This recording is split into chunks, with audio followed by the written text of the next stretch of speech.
Hi, I'm Kimberly DiPersia, and I'm interviewing Gabe Rodriguez.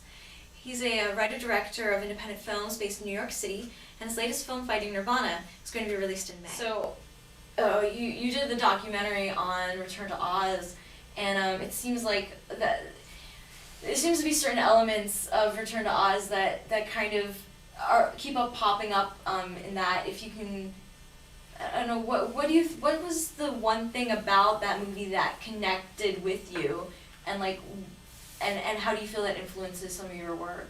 Yeah, it's funny how I connected with Return to Oz because I first saw it when I was little and I liked it, but it was weird. But one thing I connected with is, I grew up an only child. I have a stepsister now, but I was an only child, and I really like it shows she's a kid and these adults are towering over her, and she talks to them like she's an adult, and I like that sort of seriousness and alienation it captures, especially during those early scenes when she's sent away. I love, and it feels very real. And obviously compared to Wizard of Oz it does, but in general there's something, I don't know, you don't think of it as a visual effects driven movie. I just see it as, it's a very real, very gritty film. A lot of it has to do with the tone. People will say like, oh well, the Wheelers are scary, or Mommy's Head, but if you look at other movies like Labyrinth or even Nightmare Before Christmas, there's other movies that have scary things in them, but they manage to not be so scary because they're kind of lighthearted, or they're musical with songs. Return to Oz, it really is kind of the way it's shot and edited. And then now because I know so much about it and I'm kind of a nerd, like that helps. Yeah. Like it's the only movie Walter Murch ever directed, and that's really interesting. I compare it that way kind of to Kill a Mockingbird with Harper Lee, in that it's her one novel. It's the one thing. This is Walter Murch's one thing, and he'll probably never direct anything else. Wow, that's so interesting with that. Another thing I find interesting is Wizard of Oz. Judy Garland was 16, but she's acting like a little girl.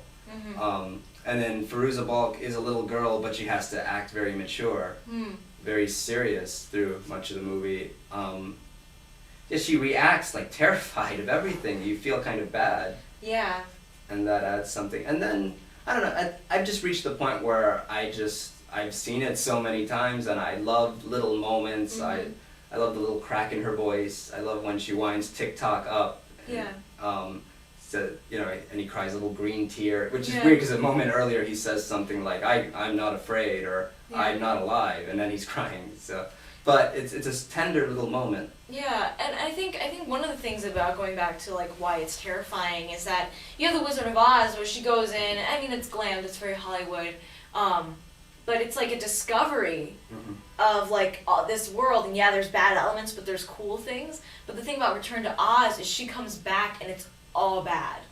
Like everything's been destroyed, and so there's that thing of going back to something that's so familiar to you and had such great joy, and it was in comparison to her life that you see in the very beginning of the movie, that's kind of like her escape. That's the good thing she thinks about, and going to that and seeing it destroyed in this foreign territory where anything can happen, and if all this stuff has been destroyed, those Wheelers and everything become more scary because they're scary to her. Yeah. It's not there's not really a sense of wonder she comes into it. It's more a sense of fear and sadness, and I think that's why it sticks with you.